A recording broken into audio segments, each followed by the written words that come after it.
Hello everyone, welcome to our YouTube channel target for IQ. देखिए, इस video में हम डिस्कस करने वाले हैं मोस्ट इंपोर्टेंट जो भी लिमिटेशन एक्ट के एमसीक्यू हैं वो। ठीक है, तो चलिए स्टार्ट करते हैं। फर्स्ट वीडियो में मैंने आपको अच्छे से जितनी भी डेफिनेशन थी लिमिटेशन एक्ट की और जितने भी मतलब कितने शेड्यूल हैं, क्या है ना, कितने पार्ट्स में डिवाइड है, वो सब करा दिया है। तो एक बार उसे जरूर देख लीजिएगा।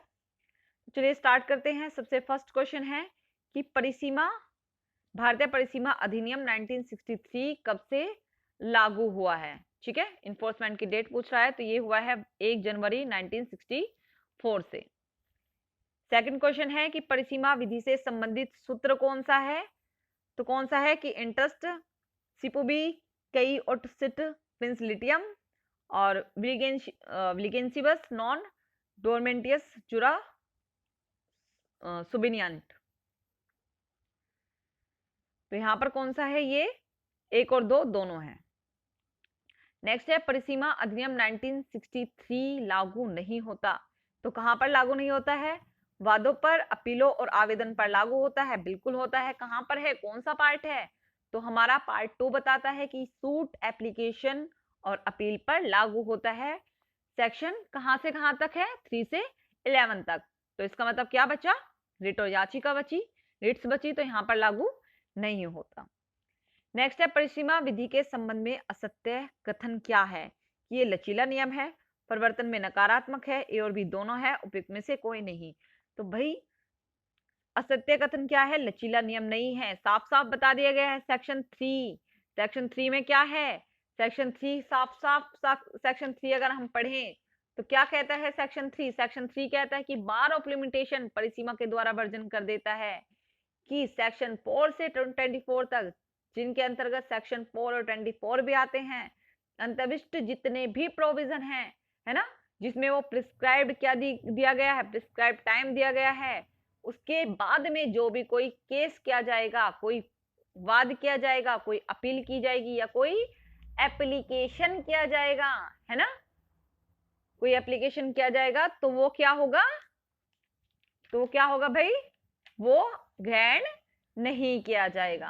ठीक है, किया गया आवेदन क्या कर दिया जाएगा? खारिज कर दिया जाएगा, यद्यपि प्रतिरक्षा के तौर पर परिसीमा की बात ना उठाई गई हो। ठीक है, कि जब तक सही कोर्स ना दिखा दिया गया हो तो उसे खारिज कर दिया जाएगा। तो सेक्शन 3 क्या है? एक मैंडेटरी प्रोविजन बताता है।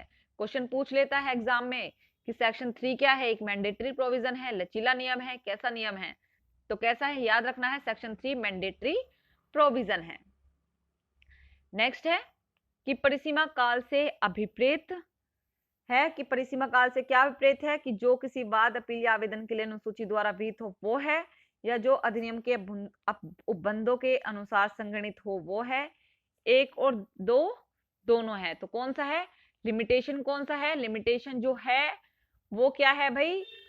पीरियड ऑफ लिमिटेशन वो है जो कि means period prescribed by the schedule, कि जो किसी वाद, अपील या आवेदन के लिए अनुसूची के द्वारा विहित है वो क्या है? लिमिटेशन का पीरियड है। नेक्स्ट है विहित काल प्रिस्क्राइब्ड पीरियड से अभिप्रेत है। यहां पर किसकी बात कर रहे हैं? पीरियड ऑफ लिमिटेशन की। यहां पर बात किसकी कर रहे हैं? प्रिस्क्राइब्ड पीरियड की बात कर रहा है। तो प्रिस्क्राइब्ड पीरियड कौन सा हो गया? तो ऐसा पीरियड जो कि परिसीमा अधिनियम के उपबंधों के अनुसार संगणित परिसीमा काल है, वो क्या है? प्रिस्क्राइब्ड पीरियड है। इंग्लिश में बता देती हूं कि calculated according to the provision of this act section 4 से 24 तक। तो वो क्या है? हमारा प्रिस्क्राइब्ड पीरियड है। क्लियर? नेक्स्ट है क्वेश्चन नंबर 6 हो गया हमारा। 7 है कि परिसीमा काल का उद्देश्य है। कि परिसीमा काल का उद्देश्य क्या है? कि भाई देखो, मैंने आपको फर्स्ट वीडियो बताई थी, जब मैंने फर्स्ट वीडियो बनाई तो उसमें मैंने आपको बहुत अच्छे से बताया था कि जी यहाँ पर क्या करता है, यहाँ पर ना तो कोई मतलब मना नहीं करता, ठीक है, रोक नहीं लगा रहा है, ना किसी को मना कर रहा है, ना कोई अधिकार दे रहा है। लिमिटेशन पीरियड ऑफ लिमिटेशन या लिमिटेशन एक्ट, है ना, ये क्या कर रहा है? एक टाइम पीरियड बता दे रहा है कि इसके बाद भाई अगर तुम आओगे तो वाद खारिज कर दिया जाएगा। लेकिन अगर सामने वाली पार्टी अपनी मर्जी से अगर तुम्हें देना चाहती है कि आपने 1,000 रुपए किसी से उधार लिए मानिए, है ना, तो आपने टाइम पीरियड रख दिया कि इतने में आपको वापस लौटाना है, उसने नहीं लौटाए, आपको टाइम मिला 3 साल का, 5 साल का लिमिटेशन है ना, लिमिटेशन तय हुआ कि इतने में आपको केस लेके आना है उसके ऊपर 3 साल में, क्लियर। लेकिन आप 3 साल तक केस नहीं लेके आते, तो लिमिटेशन एक्ट क्या करता है, लिमिटेशन एक्ट टाइमिंग बता देता है कि भाई अगर आपके पास सही से कॉज नहीं था, कोई वजह नहीं थी ना सही, तो आप ना उसके लिए दोबारा से केस नहीं लेके आ सकते, लिमिटेशन के लिए, लिमिटेशन से आपका बार्ड हो गया, क्लियर। लेकिन अगर सामने वाली पार्टी खुद से आपको पैसे लौटाना चाहती है ना, तो वो आपके अधिकारों को मना नहीं करती, वो आपको पैसे दे सकता है और आप उससे पैसे ले सकते हैं, क्लियर है। तो कह रहा है परिसीमा काल का उद्देश्य है उन स्थानों पर अधिकार प्रदान करना जहां कोई नहीं है परंतु कुछ समय बाद वाद में रोक उत्पन्न करता है, एक निश्चित समय के अंदर ही वाद दायर किया जाना, 1 और 2 दोनों। तो परिसीमा काल का उद्देश्य क्या है, कुछ समय के बाद ये बाद में रोक उत्पन्न कर देता है, ये याद रखना है आपको। फिर है परिसीमा संबंधी सिद्धांत आधारित है, किस पर है, लोकनीति पर है, आवश्यकता पर है, 1 और 2 दोनों पर है, या केवल एक पर है। तो ये किस पर आधारित है, लोकनीति पर आधारित है हमारा लिमिटेशन एक्ट, क्लियर। नेक्स्ट है कि मर्यादा विधि किन सर्वव्यापी मान्यता के सिद्धांतों पर आधारित है, तो किस पर आधारित है। सबसे पहले देख लेते हैं कि जबकि एक बार समय का प्रारंभ हो जाता है तब बाध्य आवेदन करने की कोई पश्चातवर्ती अयोग्यता उसे नहीं रोक सकती, बिल्कुल सही बात है भाई, ये तो है ना, क्लियर है कि कौन से सेक्शन कहता है, समय को चालू रखने की बात जहां पर की गई है ना, कि एक बार समय का निरंतर चलना, एक बार अगर कंटिन्यू हो गया रनिंग टाइम तो वो चलता ही रहेगा, उस पर रोक नहीं लग सकती, सेक्शन 9। फिर है मर्यादा विधि के अवरोध का विरोध ऋणी के द्वारा ही किया जाना चाहिए, बिल्कुल। किसी संविदा का निर्वाचन उस स्थान की विधि के अनुसार किया जाना चाहिए जहां पर संविदा की गई थी, बिल्कुल ये भी सही है। फिर कहता है कि यह अवधारणा की जाती है कि जिस कार्य को वैध रूप से किया जा सकता था उसको किसी व्यक्ति ने वैध रूप से ही किया होगा, बिल्कुल सही बात है, और उपयुक्त सभी ऑल ऑफ द अबव हमारा ऑप्शन होगा। नेक्स्ट है कि मर्यादा विधि है कि लिमिटेशन एक्ट कैसी विधि है, तो भाई ये कोई राइट नहीं दे रही है ना, कोई ऑब्लिगेशन नहीं लगा रही है, ये क्या है, प्रोसीजर बता रही है, तो ये क्या है, प्रोसीजरल लॉ है, क्लियर है। लिमिटेशन एक्ट कौन सा है, प्रोसीजरल लॉ है। नेक्स्ट है मर्यादा विधि के संबंध में सत्य कथन है, ये अधिकार को समाप्त नहीं करती, ये उपचार को बाधित करती है, 1 और 2 दोनों, या केवल एक सही है। तो ये अधिकार को समाप्त नहीं करती, बिल्कुल सही बात है, लेकिन ये एक टाइम पीरियड बता देती है, उस टाइम के बाद में आओगे तो आपको लिमिटेशन एक्ट के थ्रू बार लगा दिया जाएगा, उपचार नहीं मिलेगा, ठीक है। तो 1 और 2 दोनों सही है हमारे। नेक्स्ट है मर्यादा विधि के संबंध में सत्य कथन है, मर्यादा विधि एक प्रक्रियात्मक विधि है, क्लियर, बिल्कुल बिल्कुल प्रोसीजरल लॉ है ना। मर्यादा विधि देसी विधि का अंग है, बिल्कुल। मर्यादा अधिनियम अपने आप में एक पूर्ण संहिता है, बिल्कुल। मर्यादा को अवरोधवादी के विरुद्ध उठाया जा सकता है, ना कि प्रतिवादी के विरुद्ध, बिल्कुल उपयुक्त, सभी सही है, सभी सही है। नेक्स्ट है मर्यादा रोध की आपत्ति उठाई जा सकती है, कहां पर, लिखित कथन में, रिटन स्टेटमेंट में, फर्स्ट अपील में, सेकंड अपील में, 1, 2 या 3 में, तो यहां पर किसी भी कंडीशन में उठाई जा सकती है। नेक्स्ट है वादी ने वाद संसित किया लेकिन वाद परिसीमा द्वारा बाधित था, प्रतिवादी ने परिसीमा रोध का अवचन नहीं किया। क्या कह रहा है कि वादी ने एक वाद संसित किया लेकिन वाद परिसीमा के द्वारा क्या था, बाधित था, ठीक है, रोक लगी हुई थी कि भाई 3 साल या 3 साल से ज्यादा या कोई भी टाइम पीरियड जो उसके लिए स्पेसिफाइड था उससे ज्यादा का टाइम हो गया था, ठीक है। अब जो डिफेंडेंट था उसने परिसीमा रोध का अभिवचन नहीं किया, क्या न्यायालय परिसीमा रोध को संज्ञान में ले सकता है, तो हाँ, यह सुस्पष्ट होने पर कि वाद क्या है, लिमिटेशन से बार्ड है, तो उसे ले सकता है, जरूरी नहीं है कि भाई उसने क्या ही हो। नेक्स्ट है कि क्या पक्षकार पारस्परिक सहमति से परिसीमा काल में वृद्धि कर सकते हैं, तो बिल्कुल भी नहीं कर सकते, म्यूचुअल कंसेंट की यहाँ पे कोई बात ही नहीं होती है ना। नेक्स्ट है मर्यादा विरोध का वचन पहली बार अपील के न्यायालय में केवल उसी अवस्था में किया जा सकता है जबकि जबकि क्या हुआ हो, मर्यादा के प्रसंग की अवधारण के लिए आवश्यक तथ्य स्वीकृत हो, वे अवचन के आधार पर प्रत्यक्ष हो, 1 और 2 दोनों में। नेक्स्ट है सत्य कथन है, सत्य कथन क्या है देख लेते हैं कि जहां मर्यादा के किसी पर्सन का व्यक्त रूप से न्याय निर्णय हो चुका है और उसके विरुद्ध कोई अपील ना की जा सकती हो तो विनिश्चय पक्षकार और अपील न्यायालय प्रबंधनकारी होता है, बिल्कुल। मुजराई के लिए वे नियम लागू होते हैं जैसे कि वाद पत्र के लिए, बिल्कुल सही है। मुजराई के मामले में समय की संगणना वाद की तारीख के समाप्त होनी चाहिए जिसमें कि उसका वचन किया गया बिल्कुल सही है। प्रति दावे के मामले में उस समय का उस तारीख से बीतना समाप्त होना चाहिए जिस पर ऐसा प्रति दावा किया गया सही है। उपयुक्त सभी जितने ऑल ऑफ द है सही है।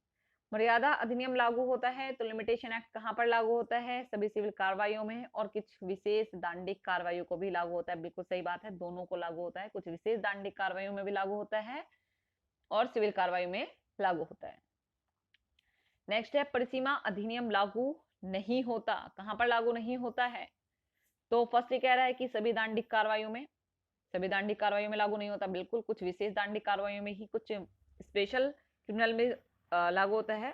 फिर कह रहा है जनप्रतिनिधित्व अधिनियम से उत्पन्न चुनाव संबंधी कार्रवाइयों को नहीं होता। बिल्कुल, विवाद और तलाक संबंधी विधि के अंतर्गत नहीं होता। उपयुक्त सभी में यहाँ पर लागू नहीं होता। फिर है परिसीमा अधिनियम की धारा 3 के अनुसार भीत काल के पश्चात संस्थित वाद की गई अपील और किया गया आवेदन खारिज कर दिया जाएगा। यद्यपि परिसीमा की बात ना उठाई गई हो। यद्यपि किसकी बात नहीं उठाई गई? कि उसने ये नहीं दिखाया, कोज नहीं दिखाया कि भाई मेरे पास क्या थे, उचित आधार थे, इस वजह से मैं केस लेके नहीं आया था, है ना। तो ये बात तो बिल्कुल सही है। फिर कह रहा भीत काल के पश्चात संस्थित वाद की गई अपील और किया गया आवेदन खारिज कर दिया जाएगा। यद्यपि परिसीमा की बात ना उठाई गई हो। 1 और 2 दोनों सही होने चाहिए। नेक्स्ट है भीत काल के पश्चात संस्थित वाद की गई अपील और किया गया आवेदन खारिज कर दिया जाएगा। यद्यपि प्रतिरक्षा के तौर पर परिसीमा की बात ना उठाई गई हो। किस धारा में ये कहा गया है? तो कहां पर किया गया, कहा गया है सेक्शन 3, और section 3 is a mandatory provision, ये भी याद रखना है। नेक्स्ट है कि परिसीमा का तर्क एक बार तय हो गया है तो, अगर एक बार तय हो गया तो क्या होगा? तो यह पक्षकारों के बीच निश्चयात्मक होगा, कॉन्क्लूसिव होगा यदि उसके विरुद्ध अपील नहीं किया गया या जब तक अपील में पास नहीं हो जाता। और सेक्शन 3 पर प्रायड का सिद्धांत क्या होता है? अपवर्जित होता है। 1 और 2 दोनों सही हैं। नेक्स्ट है परिसीमा अधिनियम की धारा 5 निम्नलिखित मामलों में प्रयोज्य है। किस पर? वाद, अपील और आवेदनों पर, अपील एवं आवेदनों पर, अपीलों एवं वादों पर, या फिर केवल वाद पर। तो जो हमारी सेक्शन 5 है, सेक्शन 5 किसकी बात करता है? Extension of prescribed period in certain cases की बात करता है ना, कि भीत काल का कतिपय दशाओं में विस्तारण की बात करता है। क्लियर है? तो यहां पर किसकी बात कर रहा है? तो यहां पर किस पर प्रयोज्य है? वादों, अपीलों और आवेदनों पर, अपीलों और आवेदनों पर, अपीलों और वादों पर, केवल वादों पर। तो जो हमारा सेक्शन 5 है, देखिए मोस्ट इंपोर्टेंट क्वेश्चन है और बार बार एग्जाम में पूछा भी जाता है। तो जो हमारा जो सेक्शन 5 है वो साफ साफ कहता है कि extension of period, prescribe period in certain cases, की कहता है कि एनी अपील और एनी एप्लीकेशन, कि कोई भी क्या होगी, कोई भी अपील या कोई भी ऐसा आवेदन जो कि other than an application under 21 of the provision of order 21 of the code of civil procedure, की जो कि कोई भी अपील हो, कोई भी आवेदन हो जो कि सिविल प्रक्रिया संहिता के ऑर्डर 21 के उपबंधों की में से किसी के अधीन के आवेदन से भिन्न हो, है ना। ये क्या किया जा सकेगा? May be admitted after the prescribe period, की प्रिस्क्राइब पीरियड के बाद में ग्रहण किया जा सकेगा if the applicant or the application satisfied the court that he had sufficient cause for not preferring the appeal or making the application within such period, कि अगर वो दिखा देता है कि सर मेरे पास कॉज है कि मैं इस टाइम पर इस वजह से नहीं आ सका। क्लियर है? तो कहां पर किसी भी अपील और आवेदनों के लिए टाइम पीरियड बढ़ा सकता है जो कि ऑर्डर 21 ऑफ सीपीसी से अलग हो। क्लियर? हमारा आंसर क्या होगा? बी होगा।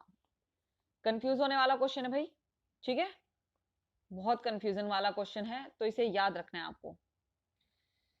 नेक्स्ट है परिसीमा अधिनियम की धारा 5 निम्नलिखित सामान्य नियमों का अपवाद है। किसका? धारा 3 परिसीमा द्वारा वर्जन, धारा 4 भीत काल का अवसान जब न्यायालय बंद हो, 1 और 2 दोनों का, केवल 2 का। तो किसका है? 1 और 2 दोनों का अपवाद है।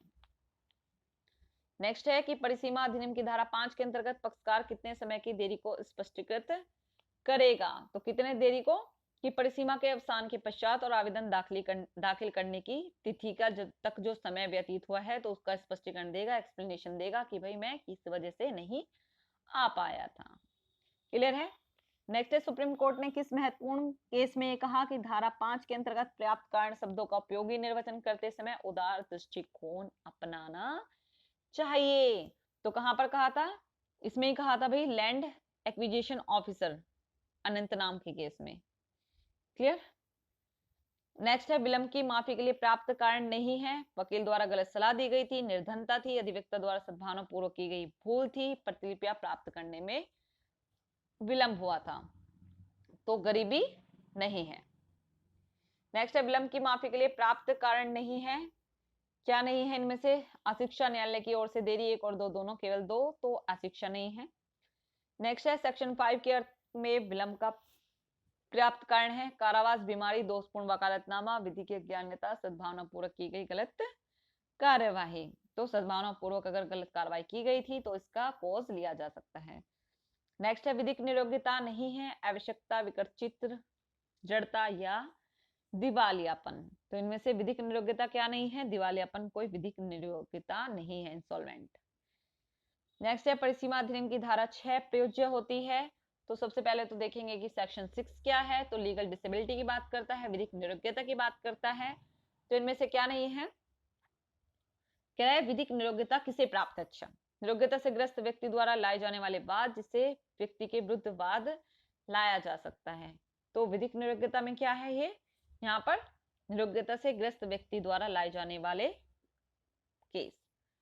ठीक है, फिर कहता है विधिक नियोग्यता है। तो ये वाला जो क्वेश्चन है वो हम जो हमारी नेक्स्ट वाले लेक्चर आएगा उसमें सेक्शन 3 से लेके जहां तक भी हो सकता है मैं आपको अच्छे से क्लियर करूंगी, और उसके बाद में ही जितने भी एमसीक्यू हैं वो सॉल्व कराऊंगी। ठीक है, थैंक यू सो मच।